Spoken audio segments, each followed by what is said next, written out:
আজকে হচ্ছে 15 নম্বর রোজা, আর আমি ঈদের জন্য কী কাপড় নিয়েছি তোমাদেরকে দেখাবো। কারণ তোমাদেরকে এটা দেখানো হয়নি যে আমি ঈদের শপিং করতে গিয়েছি। তা চলো শুরু করে যাক। সো গাইস, আমি নিচে এসে এই যে তোমাদেরকে এগুলো নিয়েছি, আমি সব কিছু খুলে দেখাবো। তো চলো শুরু করে যাক। তো প্রথমে এই জামাটাই দেখাই। জামাগুলো বেশ অত ভালো ছিল না, তাই তোমাকে এইগুলোই দেখিয়ে দিচ্ছি সব কিছু। এই যে জামা, আর জামা প্যান্ট কেমন হয়েছে তোমরা সবাই কমেন্ট করবে। আর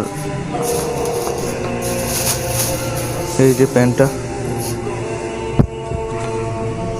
এগুলো কেমন হয়েছে সব তোমরা কমেন্ট করো, আর কীরকম ভালো লেগেছে সব লাইক কমেন্ট শেয়ার করে দিও সব।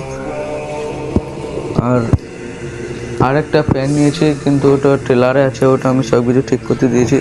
আর এই যে বুট, এগুলো সব অ্যানাকোন্ডা সাপ বেটে, এগুলো সব সাপ, এই যে বুটগুলো। আর তোমাদেরকে দোকান ফোকান দেখাতে পারিনি, কারণ আমি সেদিন ফোনটা আমার ডিসপ্লে চলে গিয়েছিলো, সেই জন্য আমি করতে পারিনি। তো চলো বাই।